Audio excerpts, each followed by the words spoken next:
Electrostatic second lecture. कल के lecture में हमने स्टडी किया था प्रॉपर्टीज ऑफ इलेक्ट्रिक चार्ज। हमने चार प्रॉपर्टीज कंसीडर की थी। पहली थी कि charge is of two types, positive and negative. Second property हमने कंसीडर की थी कि like charges repel each other and unlike charges attract each other. Third property हमने देखी थी एडिडिविटी ऑफ चार्ज, कि total charge of A system is the algebraic sum of individual charge with proper sign। और fourth property हमने देखी थी conservation of charge, कि total charge of an isolated system always remains constant. अब हम continue करेंगे fifth property quantization of charge. Electric charge is quantized. इससे पहले हम इसको और डिटेल में पढ़ें, पहले हम समझ लेते हैं कि व्हाट इज क्वांटाइजेशन। तो अगर हम किसी भी बिल्डिंग की बात करें, फॉर एग्जांपल आपकी स्कूल बिल्डिंग या किसी हॉस्पिटल बिल्डिंग, तो किसी भी बिल्डिंग में डिफरेंट फ्लोर्स पे जाने के लिए हमारे पास तीन अलग अलग ऑप्शन है। हम उसमें से एलिवेटर वाला ऑप्शन छोड़ देते हैं। अब हमारे पास बचे या तो हमारे पास रैंप है या फिर हमारे पास स्टेयर्स है। या तो हम रैंप के थ्रू जाए या फिर स्टेयर्स के थ्रू जाए। जब हम रैंप के थ्रू जा रहे हैं तो we have a continuous change in height, लेकिन जब हम स्टेयर्स के थ्रू जा रहे हैं तो we have discrete change in height. हम ये बोल सकते हैं या तो हम फर्स्ट स्टेयर पे या सेकंड पे या थर्ड पे या फोर्थ पे, हम इन बिटवीन नहीं हो सकते। तो in this case height is quantized, यानी कि उसकी कुछ मिनिमम वैल्यू होगी और बाकी हाइट उसी के मल्टीपल में हो सकती है। यहाँ पे हाइट जो है वो कंटिन्यूअस हो सकती है। सेम वे में हम कह सकते हैं इंडियन करेंसी की सबसे बेसिक यूनिट क्या है फिलहाल 1 रुपीज। तो किसी के भी पास 1 रुपी हो सकता है, 2 रुपीज, 5, 10, 15, बट अगर हम कहें कि 16.75 रुपीज है तो वो पॉसिबल नहीं है आज के सिनेरियो में, क्योंकि आज हमारी बेसिक यूनिट क्या है 1 रुपी। तो जो भी फिजिकल क्वांटिटी जिसकी एक बेसिक यूनिट होती है और बाकी जो यूनिट्स हैं वो उसी के मल्टीपल में हो सकती है, ऐसी फिजिकल क्वांटिटी को हम बोलते हैं that physical quantity is quantized. तो जो इलेक्ट्रिक चार्ज है हम पहले पढ़ चुके हैं, the basic unit of charge elementary charge, that is magnitude of charge of either electron और proton is basic unit of charge, and that is 1.6 into 10 raised to power minus 19 coulomb. This is known as elementary charge or basic unit of charge और electronic charge. तो किसी भी body का जो charge होगा वो इसी का इंटीग्रल मल्टीपल होगा। इसी फैक्ट को हम बोलते हैं क्वांटाइजेशन ऑफ चार्ज। तो क्वांटाइजेशन ऑफ चार्ज को हम किस तरह डिफाइन कर सकते हैं कि the charge of any body is always an integral multiple of electronic charge और elementary charge. Charge of a body is always an integral multiple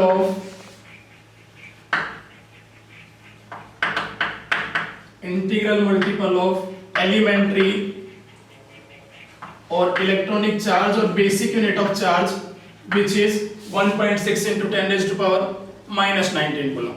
mathematically अगर हम इस एक्सप्रेशन को लिखें तो Q is equal to NE where N belongs to integer. It may be positive, it may be 0 or it may be negative। इसी mathematical expression को हम बोलते हैं क्वांटाइजेशन ऑफ चार्ज। अब बेसिकली आता कहां से है तो उसके लिए आप देखिए, आप कोई भी बॉडी कंसीडर कीजिए। अब आपके सिलेबस के पॉइंट ऑफ व्यू से जो एलिमेंट्री पार्टिकल्स है वो तीन है हमारे पास, प्रोटॉन, इलेक्ट्रॉन एंड न्यूट्रॉन। तो मान लो हमारे पास कोई भी बॉडी है, उसके पास let the body have n1 is number of protons in the body and n2 is number of electrons in the body। Number of neutrons does not matter because neutrons are electrically neutral, तो उनको हमें consider करने की जरूरत नहीं है। तो अगर हम चार्ज ऑफ बॉडी देखें कि बॉडी का चार्ज कितना होगा, तो charge of body n1 number of protons into charge of proton that is E plus n2 number of electrons into charge of electrons minus E। तो ये हमारे पास आ गया यहां से Q is equal to n1 minus n2 into E। अब n1 एक integer है, positive integer, n2 भी एक पॉजिटिव इंटीजर है, और दो इंटीजर का डिफरेंस भी एक इंटीजर होगा। So Q is equal to NE, hence proved. यहां से हम ये भी देख सकते हैं कि बॉडी कब पॉजिटिवली चार्ज होगी, कब नेगेटिवली चार्ज होगी, वो आप यहां से देखिए। If n1 is greater than n2, अगर किसी भी बॉडी में number of protons number of electrons से ज्यादा है n1 माइनस n2, तो ये पॉजिटिव चीज होगी। Q इज ग्रेटर देन 0, उस बॉडी का चार्ज पॉजिटिव होगा। If n1 is equal to n2, अगर नंबर ऑफ प्रोटॉन्स और नंबर ऑफ इलेक्ट्रॉन्स इक्वल है, then n1 is equal to n2, Q is equal to 0, body का जो charge है net charge क्या हो जाएगा 0, it means body is neutral. And if n1 is less than n2, Q is less than 0। तो अगर number of electrons number of protons से ज्यादा होंगे तो बॉडी पे नेट चार्ज कैसा होगा, नेगेटिव। तो यहां से ये भी क्लियर हो गया कि बॉडी कब पॉजिटिवली चार्ज होगी और कब नेगेटिवली चार्ज होगी। अब अगर हम ये कंसीडर करें कि बॉडी को चार्ज कैसे किया जा सकता है, तो हमारे पास एक ही तरीका है, या तो हम उसके पास इलेक्ट्रॉन्स ज्यादा रहने दें या उसके पास प्रोटॉन्स ज्यादा रहने दें। अब जो इलेक्ट्रॉन्स है वो आउटर सेल्स में है और जो प्रोटॉन्स है वो न्यूक्लियस के अंदर बाउंड है, और प्रोटॉन्स को न्यूक्लियस से नॉकआउट करने के लिए बहुत large amount of force required होता है, क्योंकि in nucleus protons are bound by strong nuclear force which is strongest force of nature. तो it is very easy to knock out the electrons. तो जनरली जब भी हम चार्जिंग करते हैं तो हम केवल किसको ट्रांसफर करते हैं, इलेक्ट्रॉन्स का, from one body to another, because it is very difficult to knock out the protons from the nucleus. तो जिस बॉडी पे ज्यादा इलेक्ट्रॉन्स हो जाते हैं उस पे नेगेटिव चार्ज, और जिस बॉडी पे डेफिशिएंसी ऑफ इलेक्ट्रॉन हो जाती है उस पे positive charge. So positive charge is nothing but deficiency of electron. तो जब हम बोलते हैं कि हमने किसी ऑब्जेक्ट को पॉजिटिव चार्ज दिया, तो हमने बेसिकली उसको पॉजिटिव चार्ज नहीं दिया है, हमने उससे इलेक्ट्रॉन्स ले लिए हैं। तो इफेक्टिवली वहां पे डेफिशिएंसी ऑफ इलेक्ट्रॉन हो गई है, इसलिए उसके पास पॉजिटिव चार्ज आ गया। अब आप इस पे हम इस क्वांटाइजेशन ऑफ चार्ज पे एक क्वेश्चन कंसीडर करते हैं। Can a body have charge 8 into 10 raised to power minus 20 coulomb? क्या किसी बॉडी के पास चार्ज की ये वैल्यू हो सकती है? तो उसको क्लियरली हम यहां से सोल्व कर सकते हैं। हमारे पास क्या है, n is equal to Q by E। अब Q की वैल्यू क्या है, 8 into 10 raised to power minus 20 coulomb, और E की वैल्यू जो हम रफ कैलकुलेशन के लिए लेते हैं 1.6 into 10 raised to power minus 19 coulomb. इसको अगर आप सोल्व करो तो this is 5 into 10 raised to power minus 1 which is 0.5, and 0.5 that is 1/2 is a fraction that does not belongs to integer। ये integer से belong नहीं करता, so such charge on a body is not possible। अब अगर हमसे पूछा जाए calculate the charge of 1 mole of electrons, कि 1 मोल ऑफ इलेक्ट्रॉन्स पे कितना चार्ज होगा, वो भी हम यहां से कैलकुलेट कर सकते हैं। इन 1 मोल we have Avogadro's number of electrons. So 6.023 into 10 raised to power 23, ये हमारे पास एवोगैड्रो नंबर हो गया। अब charge of one electron 1.6 into 10 raised to power -19 coulomb, Q is equal to Ne। दोनों को मल्टीप्लाई करेंगे और ये एग्जैक्ट वैल्यू नहीं है इलेक्ट्रॉनिक चार्ज की, एग्जैक्ट वैल्यू 1.6 समथिंग समथिंग। तो जब आप इसको कैलकुलेट करोगे तो आपके पास आंसर आएगा 96458.33 coulomb. So this is charge of 1 mole of electrons. ये 1 मोल ऑफ इलेक्ट्रॉन्स का चार्ज हो गया। अब इसको हम रफली लिखते हैं फॉर कैलकुलेशन पर्पस, ताकि कैलकुलेशन सिंप्लीफाई हो जाए। 96500 coulomb and this value is known as 1 Faraday. So what is 1 Faraday? 1 Faraday is the charge of 1 mole of electrons. इसको मेनली आप यूज करोगे इन इलेक्ट्रोकेमिस्ट्री। जब आप Faraday's law of electrolysis पढ़ोगे तो वहां पे हम ये सब यूज करते हैं। यहाँ पे सिर्फ आपकी इंफॉर्मेशन की पॉइंट ऑफ व्यू से कि what is 1 Faraday? 1 Faraday charge of 1 mole of electrons. अब अगर आपसे कहा जाए कि कितने इलेक्ट्रॉन्स मिलके -1 कूलम चार्ज कॉन्स्टिट्यूट करेंगे, या कितने इलेक्ट्रॉन्स डेफिशिएंट हो तब 1 कूलम चार्ज अपीयर होगा बॉडी पे, यानी कि Q आपको दिया हुआ है -1 कूलम, और सिंपली अगर हम मैग्नीट्यूड कंसीडर करें तो 1 कूलम। ये पूछा गया है कितने नंबर ऑफ इलेक्ट्रॉन्स रिक्वायर्ड होंगे, तो n is equal to Q by E। Q की value 1 coulomb, E 1.6 into 10 raised to power -19 coulomb. इसको हम लिख सकते हैं 10 into 10 raised to power 20 upon 1.6, that is 6.25 into 10 raised to power 20 electrons। तो 1 coulomb charge constitute करने के लिए हमें कितने इलेक्ट्रॉन चाहिए? 6.25 into 10 raised to power 20। इस फिगर को हम छोड़ भी दें, अगर हम खाली 10 की पावर के टर्म्स में बात करें तो 10 raised to power 20 electrons, this is a very huge amount. That's why 1 coulomb charge is a very large unit in practical. So in practice we use smaller units of charge like millicoulomb, microcoulomb, nanocoulomb etc. because 1 coulomb charge is too large.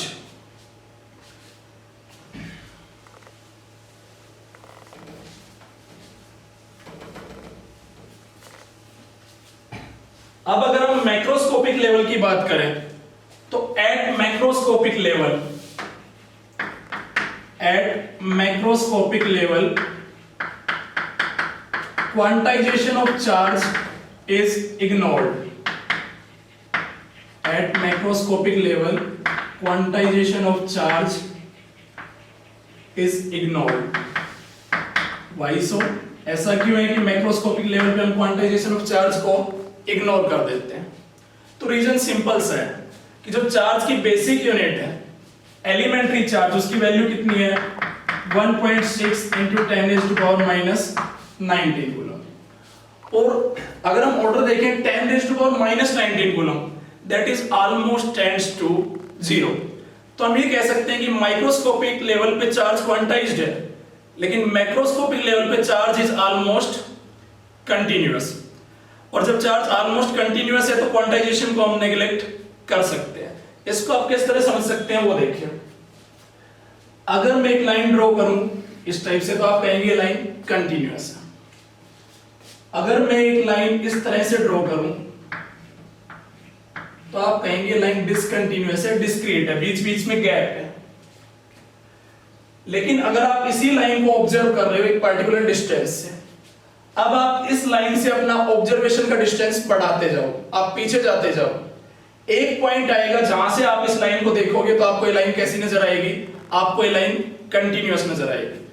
तो that is your macroscopic level. और जब आप इसको नजदीक से देख रहे हो तो आपको लाइन डिसकंटीन्यूअस नजर आ रही है, डिस्क्रीट नजर आ रही है। that is microscopic level. तो at microscopic level line is discontinuous, it is discrete, there are gaps in between the line. But जब आप इसको बहुत लार्ज डिस्टेंस से देख रहे हो, यानी कि मैक्रोस्कोपिक लेवल पे देख रहे हो, तब यही लाइन आपको कंटिन्यूअस नजर आ रही है इसी तरह से। दूसरा जो सिंपल एग्जांपल आप समझ सकते हो, आप सबने सैंड देखा है, मान लो सैंड का ढेर लगा हुआ है इस टाइप से, सैंड बोल लो या फिर ग्रेन्स बोल लो, सैंड का ढेर है, उसमें बहुत छोटे छोटे ग्रेन्स हैं। अब माइक्रोस्कोपिक लेवल पे देखोगे तो आपको पता है कि देयर आर इंडिविजुअल ग्रेन्स और उनके बीच में गैप है, स्पेस है, लेकिन जब आप उनको एक लार्ज डिस्टेंस से देख रहे हो, मैक्रोस्कोपिक लेवल पे देख रहे हो, तो आपको वो सैंड कैसा नजर आएगा? Continuous. That's why at macroscopic level quantization of charge is ignored because the basic unit of charge, the elementary charge is almost negligible, that is tends to zero. तो बहुत स्मॉल यूनिट है। Quantization में charge quantize तो है लेकिन बहुत small है, यानी कि जो हमारे स्टेप्स थे, जो हमने पहले एग्जांपल लिया था रैंप का और स्टेयर्स का, तो अगर ये स्टेप्स बहुत स्मॉल हो जाए लाइक दिस बहुत स्मॉल स्टेप हो जाए, तो हम ये कह सकते हैं कि मैक्रोस्कोपिक लेवल पे that is almost as good as continuous. That's why quantization of charge is ignored at macroscopic level. अब जो रिसेंट डेवलपमेंट्स हुई हैं उनके अकॉर्डिंग जो प्रोटॉन और न्यूट्रॉन है they are not elementary particles. आपके सिलेबस के पॉइंट ऑफ व्यू से अभी भी हम उनको कंसीडर कर रहे हैं, but recent developments in physics shows that कि proton and neutrons are no longer elementary particles. उनको भी फर्दर ब्रेक किया जा सकता है। Neutrons and protons are basically hadrons. Now what is hadron? Hadron is a particle, और particle ना बोले ज्यादा बेटर है, एलिमेंट्री पार्टिकल्स की टर्म में बात कर रहे हैं, तो hadron is something which made up of 3 quarks. hadron वो है जो 3 quarks से मिलके बना है, और जो quarks हैं वो हमारे पास 6 टाइप के quarks हैं। quarks are of 6 type. up quark, down quark, top quark, bottom quark, charm quark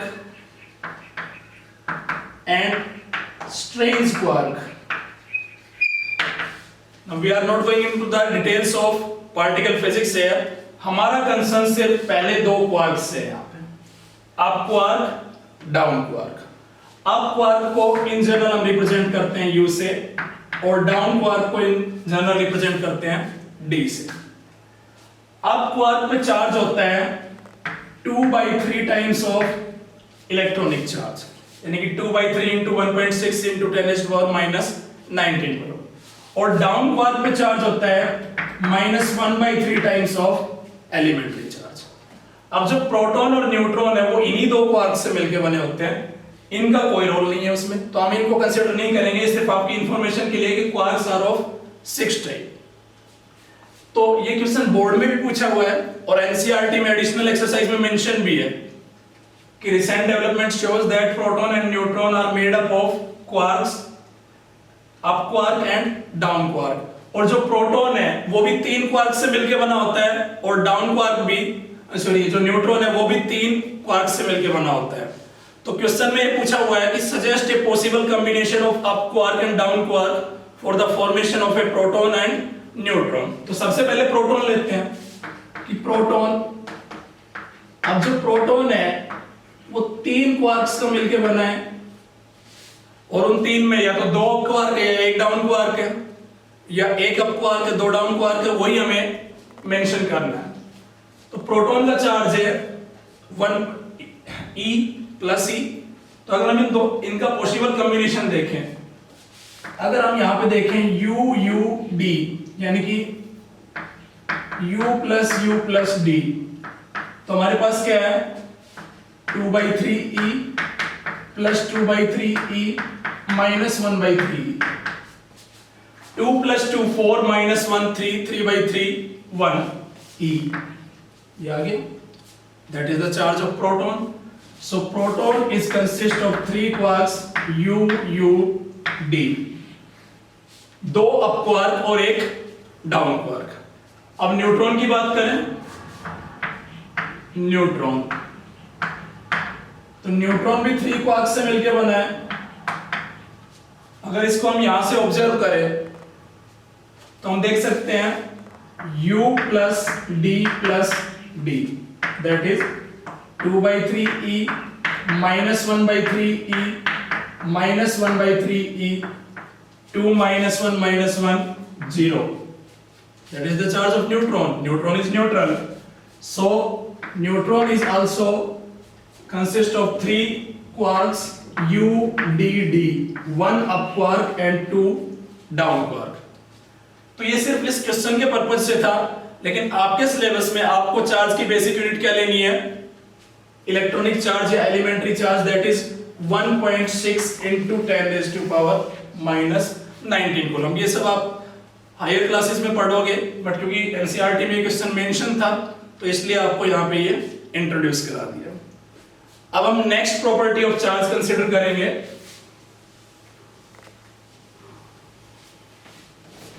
And next property is invariance of charge. Invariance of charge. Variance means something which vary. Invariance something which does not vary, does not change. तो जो charge है, जैसे अगर हम मास की बात करें तो आप सबने ये रिलेशन कहीं ना कहीं पढ़ा होगा कि m is equal to m0 upon √1 - v square by c square. Here m0 is rest mass of the object, m is moving mass, यानी mass of the object when the object is moving, c is speed of light in vacuum, and v is speed of object with respect to observer। ठीक है, तो यहां पे इस equation का मतलब क्या है कि जब भी कोई ऑब्जेक्ट मूव करता है तो उसकी स्पीड के साथ उसका मास चेंज होता है। जैसे जैसे स्पीड बढ़ेगी उसका मास भी इंक्रीज होगा, यानी कि mass changes with speed of the object with respect to observer. यानी मास किस पे डिपेंड करता है किसी भी ऑब्जेक्ट का, कि उस मास को जो मेजर कर रहे हैं वो ऑब्जर्वर कहां है, कौन है, कैसे मूव कर रहा है, यानी कि उस ऑब्जर्वर के रिस्पेक्ट में वो ऑब्जेक्ट किस वे में मूव कर रहा है, इस पे डिपेंड करेगा कि उस ऑब्जेक्ट का मास कितना है। तो mass changes with the speed of object, but charge is invariant. Charge does not vary with speed. तो हम यहां पे कह सकते हैं कि charge of a body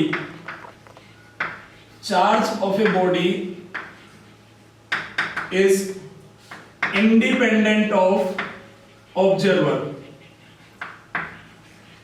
एक बॉडी का चार्ज ऑब्जर्वर पे डिपेंड नहीं करता है, या दूसरे वर्ड्स में हम इसको इस तरह भी कह सकते हैं कि charge of a body is independent of its speed, कि जो ऑब्जेक्ट या बॉडी का चार्ज है वो उस ऑब्जेक्ट या बॉडी की स्पीड पे डिपेंड नहीं करता है। और क्योंकि ये मास करता है तो हम इस वे में भी कह सकते हैं कि charge does not follow Einstein's theory of relativity. Charge does not follow Einstein's theory of relativity.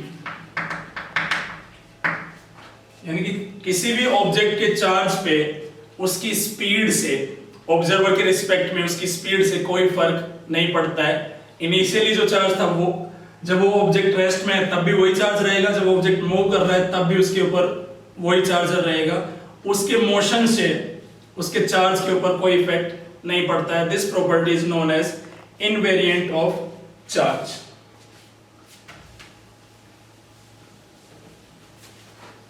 Next अगर हम कंसीडर करें नेक्स्ट प्रॉपर्टी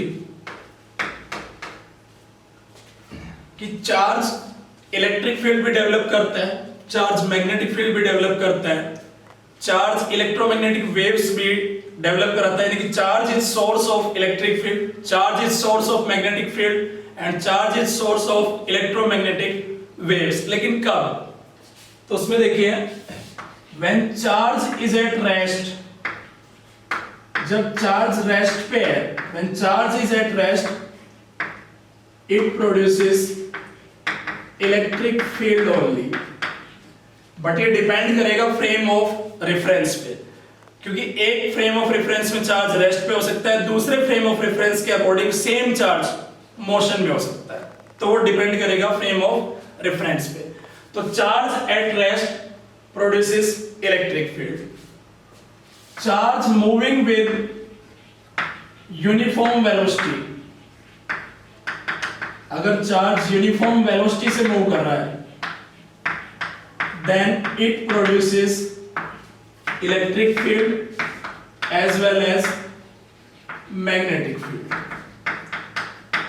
अगर चार्ज यूनिफॉर्म वेलोसिटी से मूव कर रहा है तो इलेक्ट्रिक फील्ड तो प्रोड्यूस करेगा ही करेगा, साथ साथ मैग्नेटिक फील्ड भी प्रोड्यूस करेगा। And when charge is accelerating, अगर चार्ज एक्सीलरेट कर रहा है तो वो इलेक्ट्रिक फील्ड प्रोड्यूस करेगा, मैग्नेटिक फील्ड भी प्रोड्यूस करेगा और इलेक्ट्रोमैग्नेटिक वेव्स भी प्रोड्यूस करेगा। तो source of all electromagnetic waves is accelerating charge. Electromagnetic waves are of 7 types, और इस पे हमारे पास पूरा एक chapter number 8 of NCERT deals with electromagnetic waves, तो इसको हम डिटेल में वहां पे पढ़ेंगे। नेक्स्ट प्रॉपर्टी ऑफ चार्ज अगर हम कंसीडर करें यहां पे, तो charge can not reside without mass. अगर किसी ऑब्जेक्ट या किसी भी बॉडी या किसी भी पार्टिकल के पास चार्ज है तो उस ऑब्जेक्ट, उस बॉडी और उस पार्टिकल के पास मास भी जरूर होगा, ठीक है, क्योंकि चार्ज मास के बिना रिसाइड नहीं कर सकता है, but mass can reside without charge. Mass charge के बिना रिसाइड कर सकता है। फॉर एग्जांपल न्यूट्रॉन के पास कोई चार्ज नहीं है लेकिन मास है, तो जिस भी ऑब्जेक्ट के पास मास है उसके पास चार्ज होना जरूरी नहीं है, लेकिन अगर किसी भी ऑब्जेक्ट के पास चार्ज है तो उसके पास मास जरूर होगा। Next property, charge always flow from, और जब हम इन जनरल यूज टर्म में चार्ज बोलते हैं तो उसका मतलब हमारा होता है पॉजिटिव चार्ज। तो charge always flow from high potential to low potential. Charge हमेशा हाई पोटेंशियल से लो पोटेंशियल की तरफ फ्लो करेगा। हम कह सकते हैं charge always flow from high voltage to low voltage. हम ये पॉजिटिव चार्ज के लिए बोल रहे हैं, नेगेटिव चार्ज ऑब्वियस सी बात है उल्टा फ्लो करेगा। Next property, charge tends to accumulate at sharp corners or edges, sharp corners or edges।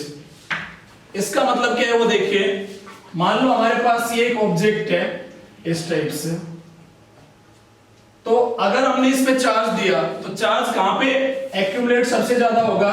Sharp corners पे। यहां पे चार्ज की जो डेंसिटी है वो सबसे ज्यादा होगी और यहां पे चार्ज कम एक्यूमुलेट होगा। इसको हम दूसरा किस वे में बोल सकते हैं? Surface charge density is inversely proportional to radius of curvature. तो ये हमने चार्ज की